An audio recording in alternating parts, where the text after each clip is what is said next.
Big Pharma Market Failure. I'm Amy Treat, and this is Bookmarks.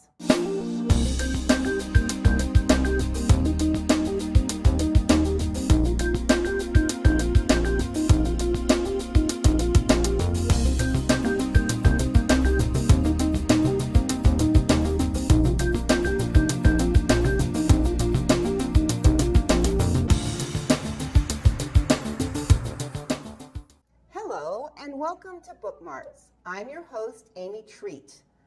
Virtually all Americans have been affected by the rising cost of prescription drugs. A new documentary, Big Pharma Market Failure, directed by Vincent Mondillo, seeks to shed light on this major driver of healthcare cost increases and offers possible solutions that could avert a crisis. Here's part of the trailer. I think it's clear to almost anyone in this country that the pharmaceutical industry controls the price of drugs in an almost criminal way. The pharmaceutical industry has immense power in Washington. In fact, it has 1,100 lobbyists, which is 2 lobbyists for every member of Congress. Pharma is the biggest contributor of lobbying dollars of any health industry sector in America. Mr. Mondillo joins us via Skype to discuss the film. He has been making film and videos in the Lehigh Valley since graduating from film school at Temple University. Over the years, he has created a range of work, including television programs, documentaries, museum videos, dramas, music videos, and commercials. He's been producer and editor on productions that have aired on the History Channel, A&E, and the Biography Channel. And joining us to critique the film is Hanns Kuttner, Senior Fellow at the Hudson Institute. He was part of the George H.W. Bush administration's domestic policy staff with responsibility for health and social service programs. He has written extensively about issues relating to Americans' health insurance status and the potential for improving the American healthcare system. His current research project looks at alternative ways to pay physicians and health insurance decisions by small employers. Thank you both for joining us. Thank you. Thank you. So, Mr. Mondillo, could you give us, in a nutshell, the thesis of your film? Well, the basic thesis of the film is that we are in a crisis with drug pricing, and that generally we pay twice what the rest of the world does, particularly for brand name prescription drugs. And we have about 20 million people in America that every year either can't afford to buy the drugs they need or they can't afford the right dosage. So in essence, we end up with a lot of deaths and illnesses and circumstances that are really caused by lack of accessibility because of the economics. And then the other element that was of great interest to us in the film is that employers all across the country, particularly small and middle-sized employers, have a tremendous burden with the finances involved with employees getting sick and being on high-cost drugs that could end up costing the company 2 to 3 times as much as their annual salary just for drug costs. And Mr. Kuttner, what is your critique of the film? I think I like the film because it tells us about monopolies are a bad thing. Because we learned that with monopolies, prices are higher than they would be if it wasn't a monopoly, and quantities are lower. But we as a society have decided that we're going to give a transient monopoly through the patent system to drugs, just as we do in many other areas. We say, I use one of these devices, it has a lot of patent protection in it. The alternative would be to say, we're going to have a world where there is no patent protection, but then there wouldn't be devices like this. And that, I think, is the question that we as a society need to face, which is, if we're not going to have this, we're not going to have these temporary monopolies that we grant to prescription drugs, then how is it that we're going to bring about technological progress? And I'm waiting for an answer about that. Okay. That's a good question. I would say first that drug companies are actually moving away from so-called innovation as a business model, and the initial basic research, a huge percentage of it, is done by the government and by nonprofits. A huge amount of the so-called R&D that's done by Pharma is done for Me Too drugs. Basically, they're trying to cash in on an existing class of drug where there's a substantial market and they get a piece of that market. So the innovation that we often talk about is done by that initial research. And typically, pharma comes in very late in the game when it looks like there's a very promising drug, or the newer model is they buy up small biological companies that come up with the innovations. Again, once they have already developed it far along the way. So the idea that we're not going to get innovation or new drugs, because of pricing, I think is basically a false premise. I think the important concept here is the notion of a transient monopoly. The kind of monopolies that are being created, they go away because the patent protection expires. And there we see a lot of the problems go away. So one of the things that we learned about in the documentary was hepatitis C, a drug called Sovaldi. Well, there were extraordinary profits realized by that company as long as they were the only entrant in the marketplace. Then another firm, AbbVie, entered, as has Merck. The price has gone down. And so we heard a lot in the movie about the profits of the company that introduced Sovaldi in its first year. And I looked to see, well, what were their profits in the most past year? In the last year, the year ending December 17th, 2017, this company's profits, which were said to be billions of dollars, were for that calendar year $80 million. So a lot of these problems are solved dynamically, where the first person out there, they've got amazing monopoly power, and they're able to use that. But the problem then dissipates, first with the introduction of competitors, and then eventually, as the patent expires, as the generic enter. And we understand the rate of process of technological innovation that we see in this world. We don't know what the rate of technological innovation would be were this in an alternative world. We're told by Vincent, well, trust me, we would still see the same level of technological innovation. I'm just not so sure about that. Well, the Hep C drug, like they introduce most drugs, every company is basically, their innovation and their R&D has nothing to do with their pricing. Whether there have been multiple Senate hearings or studies done, et cetera, every company has a fundamental principle, and it's just business, and that is they look at the market and they determine what the most possible money and profit they can make. That's the beginning and the end of how they look at the marketplace. So when they introduce a drug like Sovaldi, yeah, it might be at $84,000 because that's the max they think they can get in introducing it. But we have to keep in mind the perfect example of this $84,000. What does it mean in real human lives? We're talking 3 million Americans have Hep C. And that's not counting around the world, which there are many, many millions more.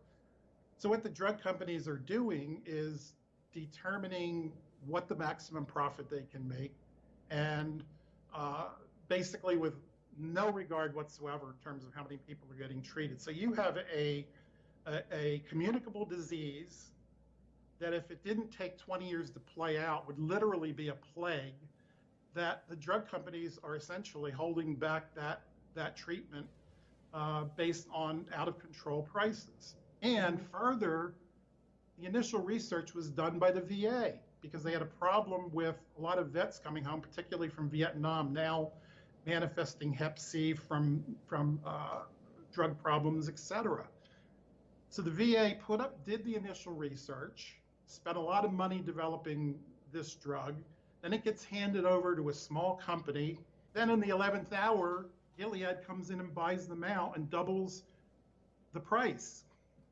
So, Hanns is making a good point that in certain situations, the market will come in later. My point is that we get gouged every step of the way by a process that has no regulation whatsoever, and market forces are very slow to come in. And a patent is a 20-year patent. Now, I will be the first to say that generics are tremendously, when they're very competitive, i.e., if you have anywhere from 3 to 7 competitors, that's a phenomenal working of the market that drives our generics down. So we are actually paying, world level prices for our generics. The problem is, in the monopoly period, we're giving these companies the basic research through the government doing the initial research, and then we're getting double charged because we get charged twice as much as the rest of the world for what Americans essentially put up the initial research for. People will die, but they will die for different reasons. Consider the world where we're told about the costs of one thing, say Gleevec, a drug introduced, I think, in the last 10 years. Well, what about all the people who died before that period of time? They died because Gleevec wasn't available. Now, we don't know, is the counterfactual world that the incentives had not existed, that Gleevec would have come along when it did, or maybe Gleevec wouldn't have come along for another 10 years. We know about Gleevec because all these things are after the fact. Because we can tell you, okay, about the people who died between 2014 and 2017, they're all dead. But it's much more difficult to form the counterfactual about people who will die in the future because as many dollars will not be available to pursue the introduction of medicines and drugs. And I think that's the harder thing. There are deaths that occurred because of the opportunities that are foregone. It's a little harder to get our minds around the people who are our grandparents, great-grandparents, who would have lived had a drug that's available now been available at the time that they lived. But that is the most difficult problem, I think, about this, which is thinking about this sort of allocation across time. We're being asked to squeeze things in the present, but by doing that, we need to remember that we're disfavoring younger people and future generations. Well, can I respond to that? Yes, please. Well, I'm glad you brought up Gleevec. That's a good example. I mean, Gleevec, the initial research, tremendous amount of the research was done out, I believe, in the University of Oregon, where, again, there was a significant nonprofit investment up front to develop that drug.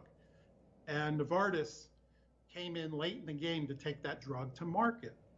And again, they started the pricing at $10,000, and now it's up somewhere around $120,000.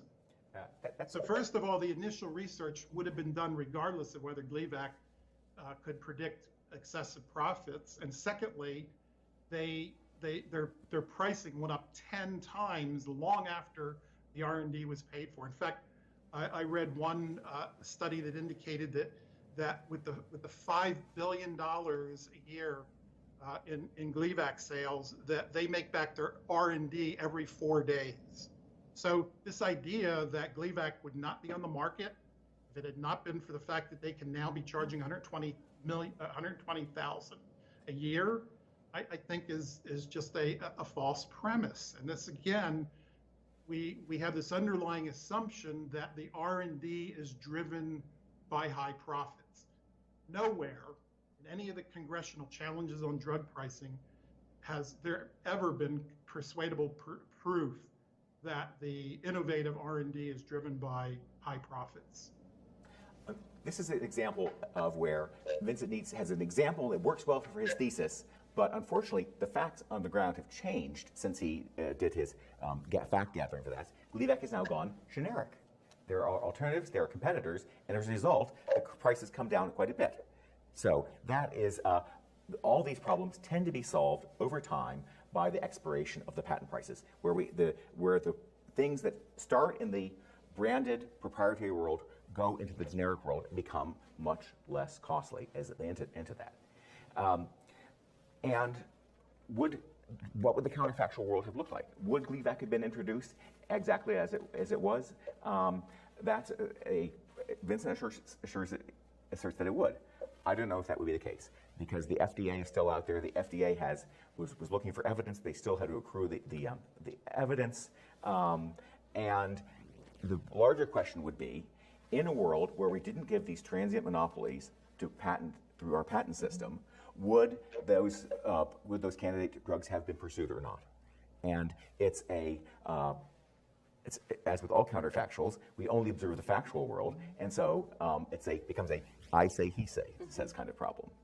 The other point about a Me Too drug bringing prices down, the actual fact is that typically that does not happen. And the reason why is because the battle between companies getting a share of the market does not happen in pricing, okay? It happens in advertising, marketing, positioning, their whole range of things they do to get those prices up. So you're not going to see a second drug in a brand name drug situation come in and drop the prices significantly. Nothing compared to the kind of drop you will in fact see when a drug goes generic and has multiple competitors. Typically, if there are, let's say, 4 to 7 or more competitors in a generic, you'll get significant price reduction. If you have 2 competitors, even in a generic, you're not going to see necessarily a big price drop because, again, they don't want to do the battle on the pricing because, you know, price wars end up killing both sides in that circumstance.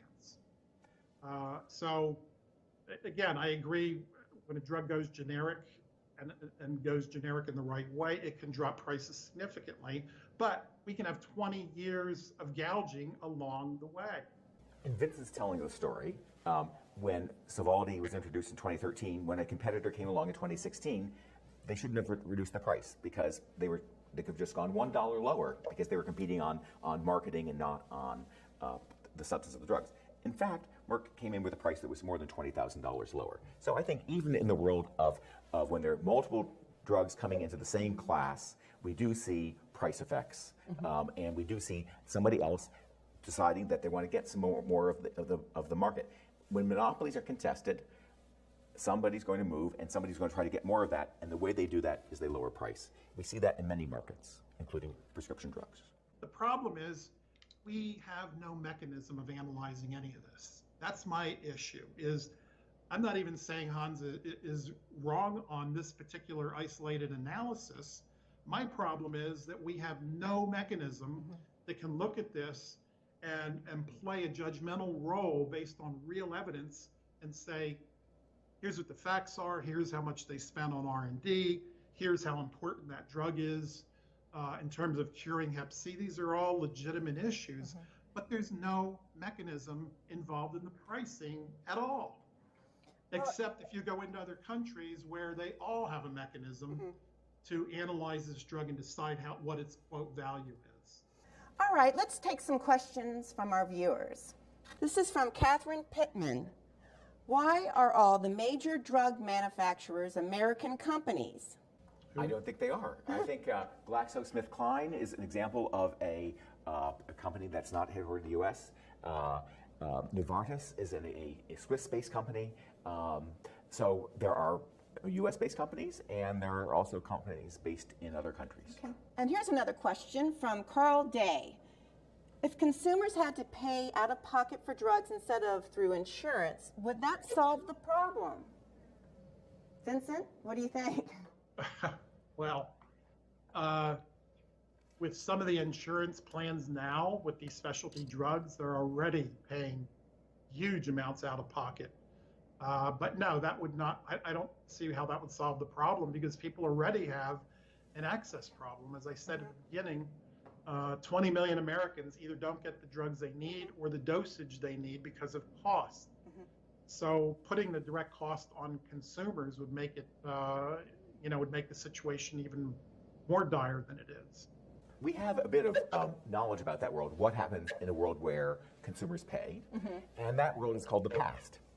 In 1966, compared to 2016, which is our most recent data, consumers paid out of pocket about 90% of pharmaceutical costs. Today, consumers pay out of pocket about 14%. What's happened in the intervening time?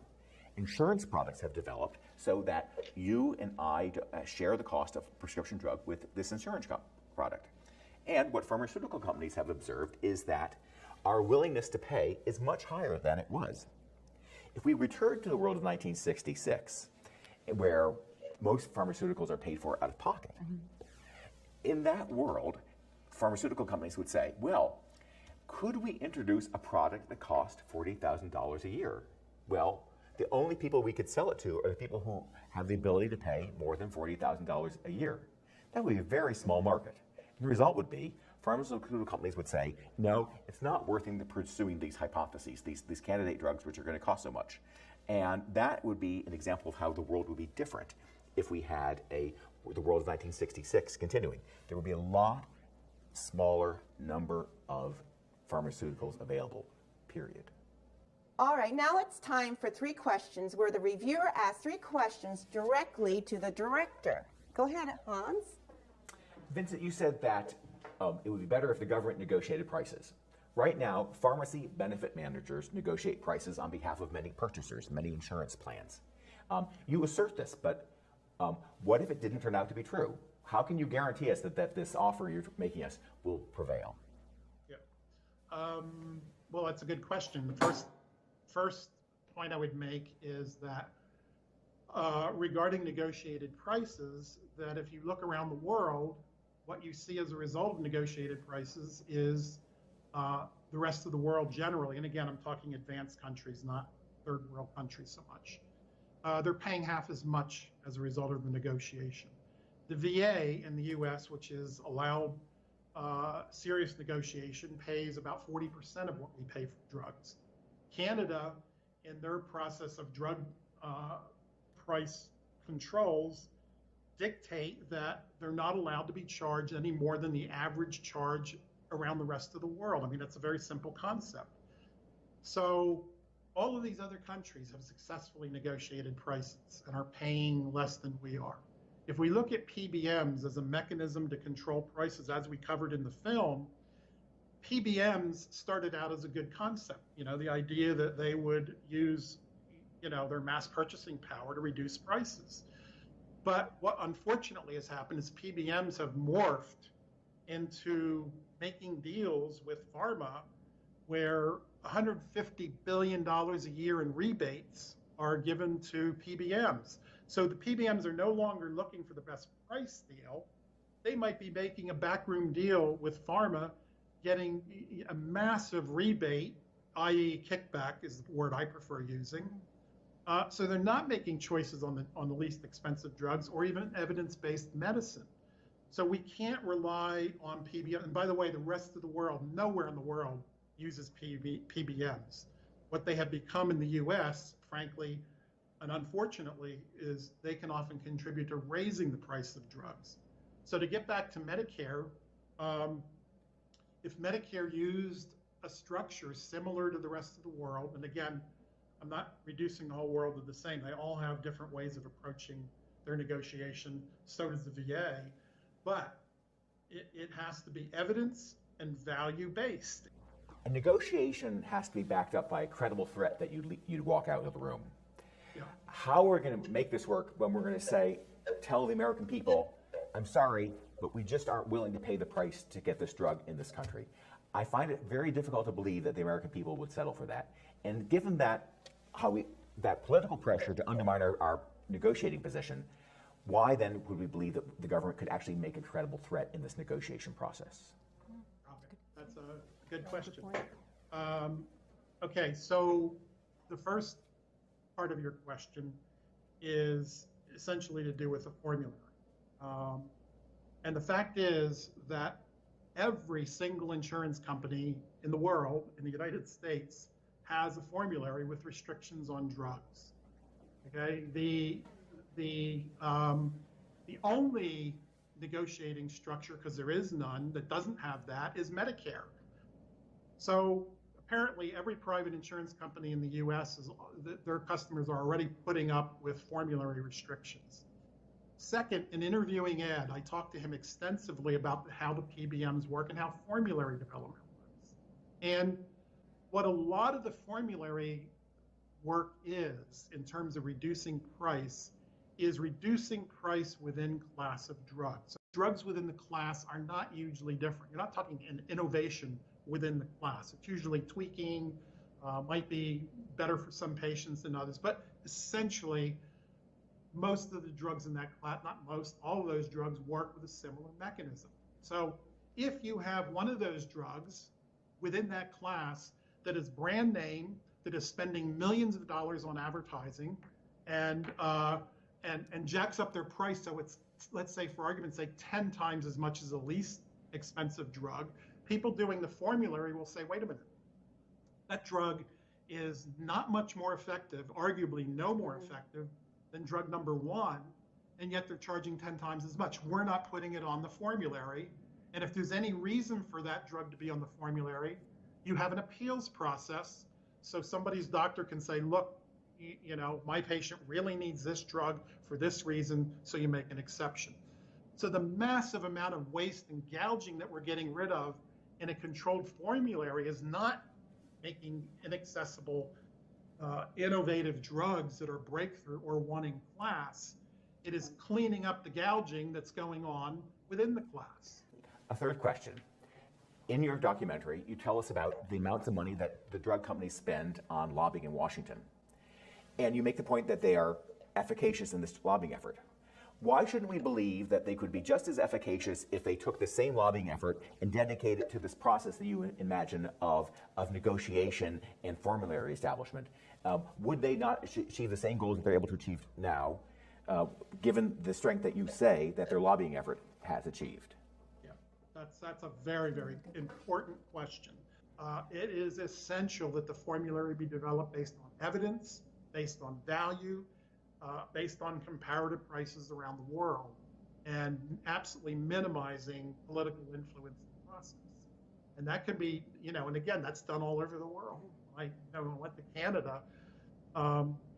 The doctors are involved in the process, hospitals, government, they all kind of work together, and there's no power leverage where one group gets to dictate. But your concern is something we really got, if we were to go into this, we need to put that at the front of our concerns and minimizing any political impact on how you develop a formula. Okay, that's all we have time for today. The film is Big Pharma, Market Failure, directed by Vincent Mondillo. We'd like to thank Mr. Mondillo for joining us to discuss the film, and Hanns Kuttner of the Hudson Institute for offering his critique. And thank you for watching Bookmarks. I'm Amy Treat. We'll see you next time.